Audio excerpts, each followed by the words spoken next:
वज़ीर आज़म शहबाज शरीफ शंघाई ताउन तंजीम के सरबराह इजलास में शिरकत करेंगे। भारतीय वज़ीर आज़म ने बतौर सरबराह शंघाई ताउन तंजीम वज़ीर आज़म शहबाज शरीफ को शिरकत की दावत दी है। जो फॉरेन मिनिस्टर हैं Bilawal Bhutto Zardari sahab has arrived in Tokyo for an official visit to Japan at the invitation of Japanese government. IMF की कड़ी शराइत माननी पड़ेंगी। क्या दौर आ गया है कि हम एक दूसरे को मुबारकबादें दे रहे हैं कि यार शुक्र है अल्लाह IMF ने सानू कर्ज देता है। चौथी बड़ी मुमलिकत बन गए हम जो IMF से जितने सबसे मतलब चौथे नंबर पे सबसे ज्यादा पैसे हमने ले रखे। कश्मीर को 3 मुल्कों ने हमारा साथ दिया, किसी ने हमारे अपने दोस्त ममालिक ने हमारा साथ नहीं दिया। तुर्की, मलेशिया और ईरान, मैं अगर मुझे याद पड़ता है, इसके अलावा दुनिया में 200 ममालिक हैं, 197 मुल्कों ने चूं नहीं की। बड़ी तनकीद हो रही है सोशल मीडिया पे। जापान गए हैं वो वजीर खारजा साहब जो हैं, और जापान सरकारी दौरा है, वहाँ पे वो बिजनेस कम्युनिटी से खिताब कर रहे थे, आज नेशनल टेलीविजन पे दिखा रहे थे, साथ उनकी हमशीरा भी बैठी हुई थी। चलो ठीक, तो लोग इस चीज पे तनकीद कर रहे हैं कि सरकारी दौरे पे आप फैमिली भी साथ ले गए, अपनी कुर्सी भी ले गए वो साथ। हमने अपने आप को इतना कमजोर कर दिया है, इतना वीकन कर दिया है कि हमारी कोई जो है वो हैसियत नहीं रही कि हम दुनिया को जाके कोई मुकदमा भी लड़ सकें। पाकिस्तान का वजीर खारजा ऑफिशियल विजिट पे गया हुआ है, अपनी बहन को साथ ले गया। मतलब आप सब लोग नौकरियां करते हैं, मैं भी नौकरी करता हूँगा, दीगर लोग भी काम करते होंगे, हमने अभी नहीं करते तो पहले करते होंगे मुख्तलिफ जगहों पे। क्या कभी ऑफिशियल किसी काम के ऊपर आप अपने फैमिली मेंबर को ऐसे लेके जा सकते हैं? मफादात जुड़े हुए हैं, इंडिया दुनिया की सबसे बड़ी मंडी है, वहाँ पे लोग अपना माल बेचते हैं, वो इंटरनेशनल जो इकोनॉमी है उसमें इनका रोल है, तो लोग अपने मफादात के लिए अपने स्टांसेस बनाते हैं। नमस्कार दोस्तों कल एससीओ मीटिंग होने जा रहा है, जहां एससीओ मेंबर्स के सभी लीडर्स पार्ट लेंगे इस मीटिंग में। और इस बार की एससीओ समिट भारत होस्ट कर रहा है, लेकिन भारत ने एससीओ समिट को फिजिकल समिट से वर्चुअल समिट बना दिया है, जहां हमारे प्रधानमंत्री मोदी जी एससीओ समिट को होस्ट करने के नाते पाकिस्तान के पीएम शहबाज शरीफ को भी इस समिट में अटेंड होने का निमंत्रण दिया है। और दोस्तों, हर बार की तरह इस बार भी पाकिस्तान मीडिया में इस बात की चर्चा हो रही है कि शहबाज शरीफ को इस एससीओ समिट में कश्मीर का मुद्दा उठाना चाहिए, जिस तरह से बिलावल भुट्टो ने भारत में आकर के कश्मीर का मुद्दा उठाया था। और इसके साथ साथ पाकिस्तान के फॉरेन मिनिस्टर बिलावल भुट्टो गए हुए हैं जापान अपने ऑफिशियल विजिट पर, लेकिन वे अपने ऑफिशियल विजिट में भी अपने साथ अपने बहन को लेकर गए हैं। और इस चीज को लेकर के पाकिस्तान के सोशल मीडिया में उन्हें ट्रोल किया जा रहा है।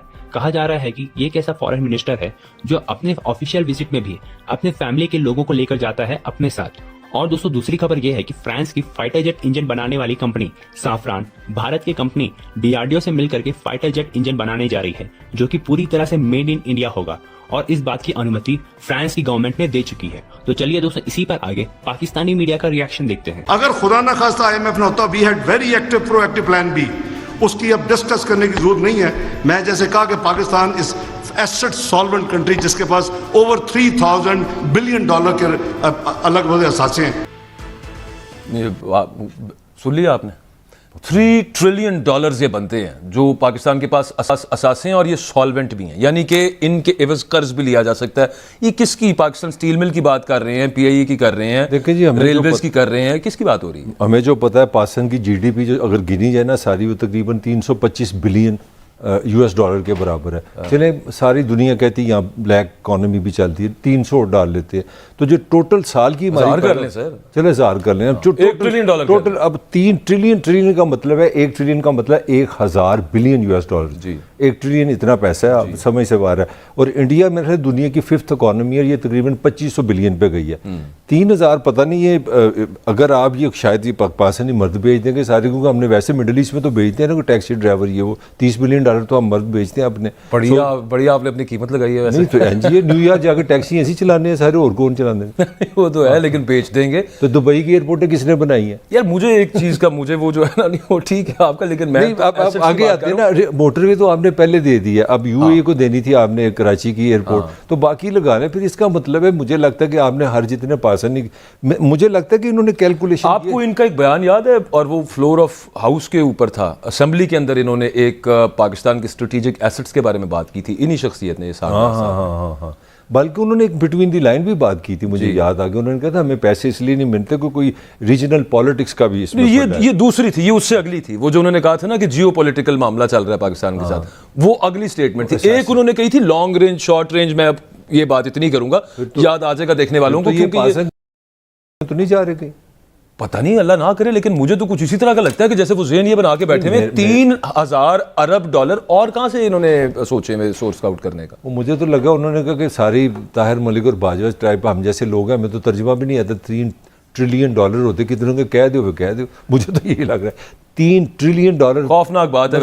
آپ کی میں بتا رہا ہوں جی ڈی پی بتا رہا ہوں سال کی جو آفیشیل ہے وہ تقریباً 325 بلین ڈالر ہے. چلو اس کو کتنا آپ ایڈ کر لیں گے. اب یہاں تو آپ نے ایک ایک گھر, ایک ایک انسان, ایک ایک موٹر سائیکل, ایک ایک گاڑی. ایک اور چیز ہوتی ہے ملک صاحب, ایک معاملہ ہوتا ہے نا کہ آپ کے منہ سے غلطی سے نکل گیا, آپ 300 ارب کہنا چاہ رہے تھے مثال کے طور پہ, لیکن میں کیوں اس کے اوپر مجھے تشویش ہو رہی ہے کہ یہ 3,000 ارب ہی کہنا چاہ رہے تھے. اس کی وجہ یہ ہے کہ ایک دفعہ نہیں انہوں نے کہا, یہ اس سے پہلے بھی یہ بات کر چکے ہیں ایسٹ سالوینسی والی, اور اس کے علاوہ ساتھ اس کے یہ اسٹریٹجک ایسٹس کی باتیں بھی کافی دفعہ کر چکے ہیں. میرے پہ رحم کرے کہ انسانی میں بات کرتا ہوں, تم میرے پاس آئے ہو, تم نے لینا ہے 1,000 روپیہ میرے سے, ٹھیک ہے, تو تم کہتے ہو میرے پاس تو گھر میں 3,000 روپیہ پڑا ہے, 3 ارب روپیہ پڑا ہے یا 3 لاکھ روپے پڑے ہیں, مجھ سے 1,000 روپے تم مانگ رہے ہو, تو مجھے ہنسی نہیں ہے کہ تم مجھے آ کے یہ کہو کہ میرے گھر میں 3 لاکھ روپے صاحب جی پڑے ہوئے ہیں اور مجھے 1,000 روپے دے دو. IMF سے جا کے میں یہ کروں, یہ کین یو انڈرسٹینڈ دیٹ؟ اس کا کوئی ریشنل ہے آپ کے پاس؟ وہ بتانے کا ان کا مقصد یہ تھا کہ پاکستان ڈیفالٹ نہیں ہو سکتا. شنگھائی تعاون تنظیم کا سربراہ اجلاس ویڈیو کانفرنس کے ذریعے 4 جولائی کو بھارت میں ہونے جا رہا ہے. وزیر اعظم شہباز شریف شنگھائی تعاون تنظیم کے سربراہ اجلاس میں شرکت کریں گے. بھارتی وزیر اعظم نے بطور سربراہ شنگھائی تعاون تنظیم وزیر اعظم شہباز شریف کو شرکت کی دعوت دی ہے.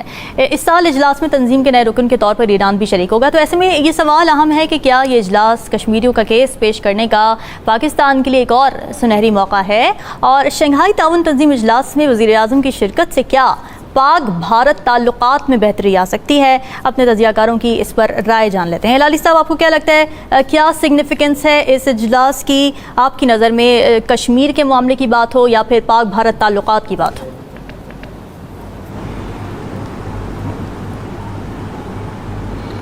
میں تو سمجھتا ہوں سب سے بڑا جو اپرچونٹی ہے وہ شہباز شریف کا ہے, اور اس کو بتانا چاہیے کہ نون کا جو پرو انڈیا سٹانس ہے, جو پرسیپشن ہے کہ انڈیا پہ نون سافٹ ہیں, جو پرسیپشن ہے جو کشمیر پہ نون کچھ نہیں کہتا, حالانکہ جو بھی مودی کیا اور کر رہا ہے, اس کا ایک موقع اس کو ملا ہے کہ اس کے سٹانس کو کلیریفائی کرنے اور اس کو ڈی بنک کرنا چاہیے. یہ نوشن جو دیا گیا ہے ہم لوگوں کو, خاص طور PTI کے تھرو, پاکستانیز اور کشمیریوں کو کہیں کہ our stance remains a principal stance, اور وہ سٹانس جو ہم نے شروع میں لیا تھا. تو ایک قسم کا ایک موقع ملا ہے کہ ہمارا آنر کو اپنے لوگوں کے ساتھ, کشمیریوں کے ساتھ کو اس کو ٹھیک کرنے, مانے کہ to show that we stand by our commitment. اگر یہ ایک چیز اگر ہو گیا تو ان کے لیے بڑا فائدہ مند ہوگا. ٹھیک ہے, جدھر کشمیر ان انٹرنیشنل فورا از کنسرن, وہ جو پرانا سٹینڈ ہے لوگوں کا اور ملکوں کا, کوئی کہتے ہیں بائی لیٹرل ہے, کوئی کہتے ہیں کہ ہونا چاہیے according to the resolutions of the UN, مگر کہنے کے لیے زیادہ وہ ایک سال میں ایک دفعہ چپکے سے وہ کہہ دیتے ہیں یا کہتے نہیں ہیں, بتا دیتے ہیں کہ ہم we stand by the old stance. وہ اس قسم کا سپورٹ کشمیریوں کو جو ملنا چاہیے ان ویو آف ان کے ساتھ کیا ظلم ہو رہا ہے, وہ نہیں مل رہا ہے. اور میں سمجھتا ہوں کہ شہباز شریف کے لیے it's too big an issue for him to activate Kashmir internationally, اور میرے خیال میں کہ یہی کر دیں اپنے پارٹی کے لیے اور ملک کو اور کشمیریوں کے لیے, یہی کافی ہوگا. ٹھیک ہے. رومی صاحب, آپ کو کیا لگتا ہے اب نون لیگ کا جو پرو انڈیا سٹانس رہا ہے ہمیشہ سے, وہ ڈی بنک کرنا شہباز شریف کی اس اجلاس میں ترجیح ہوگی, اور کیا اس وقت ضرورت ہے سیاست کے لیے اس سٹانس کو ڈی بنک کرنے کی؟ کشمیر کو 3 ملکوں نے ہمارا ساتھ دیا, کسی نے ہمارے اپنے دوست ممالک نے ہمارا ساتھ نہیں دیا. ترکی, ملیشیا اور ایران, میں اگر مجھے یاد پڑتا ہے. اس کے علاوہ دنیا میں 200 ممالک ہیں, 197 ملکوں نے چوں نہیں کی ہمارے حق میں, کشمیریوں کے حق میں. یہ سوچنے کی بات ہے کیوں نہیں, کیونکہ ہم نے اپنے آپ کو اتنا کمزور کر دیا ہے, اتنا ویکن کر دیا ہے کہ ہماری کوئی جو ہے وہ حیثیت نہیں رہی کہ ہم دنیا کو جا کے کوئی مقدمہ بھی لڑ سکیں. जी बिल्कुल जी, ये बड़ी आपने सही बात की है। इंसानी हमदर्दी की बेसिस पर सिंपैथीज़ लेने का दौर नहीं है, अब ताकत से हुकूक लिए जा सकते हैं, ताकतवर होने की ज़रूरत है। डॉक्टर आबिद साहब, आपको क्या लगता है शहबाज शरीफ की क्या प्रायोरिटी होगी इस इजलास में, किन उमूर पर वो बात करेंगे, फोकस करेंगे? देखिए, रज़ा ने बड़ा अच्छा तजिया दिया, कुछ चीज़ों से मैं भी उनसे बड़ा स्ट्रांगली इत्फाक करता हूँ।